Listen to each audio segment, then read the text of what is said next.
One of my favorite simple dishes from Mexico, and I learned this from a market vendor in Oaxaca, is called Pollo al Oregano, or oregano chicken. It's basically braised chicken that then gets cooked with garlic and oregano. It's really, really good for as little effort as it takes. So I've got some chicken thighs here. I always make it with chicken thighs because they're the juiciest. If you're a chicken breast person, you'll have to be more careful about the cooking because you don't want to overcook the chicken. I'm just going to put it in here in this large skillet. You'll need a large skillet to do this in. That means a 12-inch skillet, which I recommend that everybody have.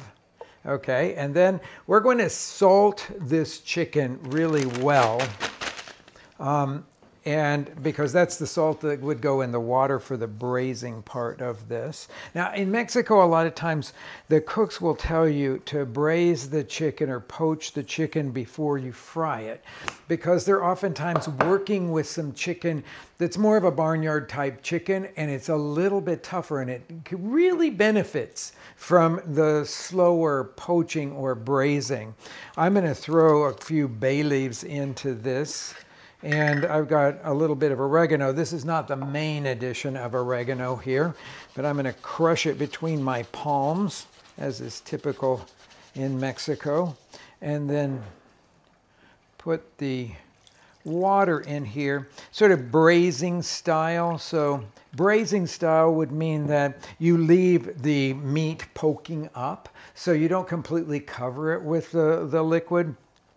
I always say it covers about 2/3 of the meat, so that's what it should look like there.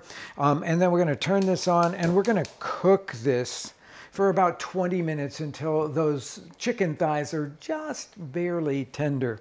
I'm going to do it with a top on it. I don't have a top for my 12-inch skillet, so I always just put a baking sheet tray on top of it like that, and it works just absolutely fine.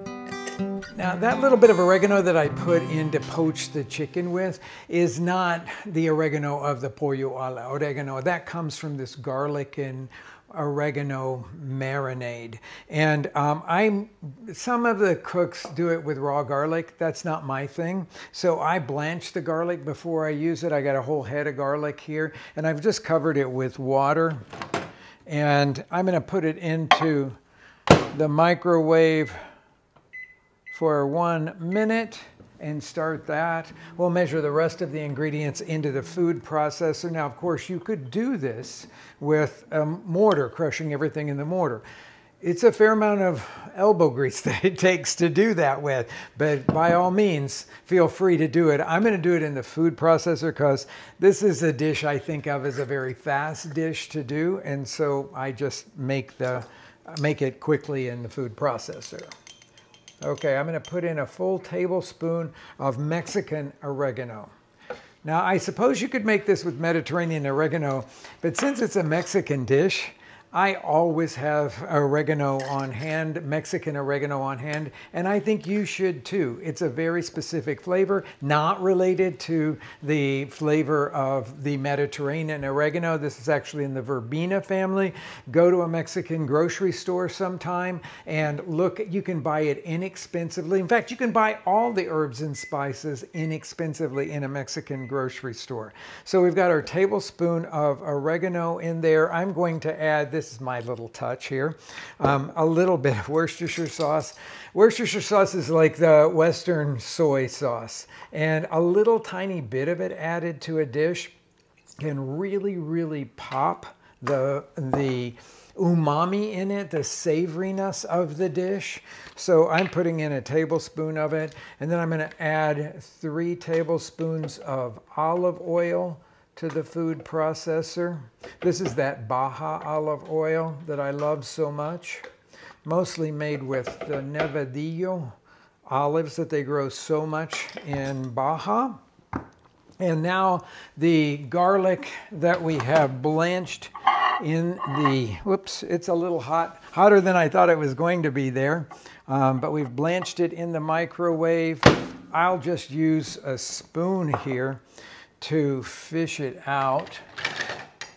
and then put that into the food processor with everything else. Now this garlic won't be like roasted garlic. It's not going to be quite that soft.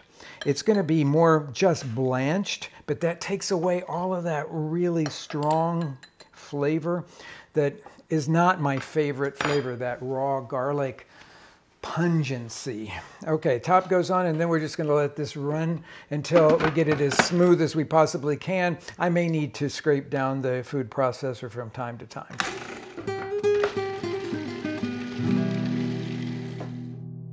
It's been about 20 minutes, which is a normal time for cooking chicken thighs that are not too big. If you have larger ones than this, then you're going to probably want to let them go for another few minutes, but I'm going to show you how to check them here. I'm going to cut down to the bone here on the underside, and what I don't see is any dark red. It's a little pinkish, but that's okay because we have another cooking to go with this where we're going to fry them and crisp up the beautiful skins there. So take these guys out of the broth, and I will tell you, this broth, having poached or braised these chicken thighs, is really good. So don't pitch it. Use it to make another sauce or to make just a little bit of soup. I'm going to just tip it off here into a bowl here so that I can put it away. And then I'm going to wash and dry this skillet because I'm going to use it for the next step. Now for this next step to go really well, you want to make sure that the chicken pieces are dry. That's why I drained them on paper towels, and now I'm using another paper towel to dry off the skin side of them. We've been working with skin side up this whole time. Now the next step is to fry them and get that marinade on them. The marinade will have a tendency to burn if we put it on too early, so I'm going to put it on a little bit later. I'm oiling the bottom of this pan pretty well. That should take you around 3 tablespoons or so, but you can use vegetable oil or olive oil. Don't feel like you have to use olive oil for this because it's a little bit more of it than what we used in that marinade there. Okay, so the pieces now will go skin side down into the pan once the olive oil gets hot. My pan is still hot from the cooking here, and I've got it over about a medium to between medium and medium high heat. It's been about 4 or 5 minutes. Nice browning going on there. That's what I'm trying to do, is to make that skin crispier.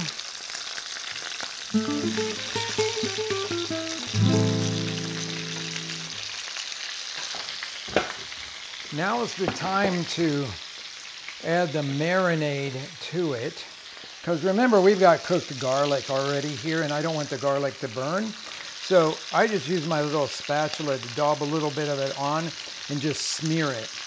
This is where so much of the flavor of this dish comes from. And I want to use about half. You might think that it's not very much marinade, but I will tell you, this marinade really does pack a punch. Not spicy, but full of flavor. When we get a little browning going on underneath, I flip it over a second time so that I have the opportunity to put a little bit more of the marinade now on the back side of these chicken thighs and kind of sear that little bit of marinade into the skin.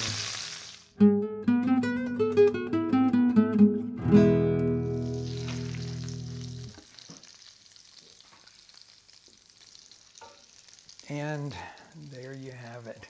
Pollo al Oregano. Serve it with a simple salsa. It could be a jarred salsa, a homemade salsa.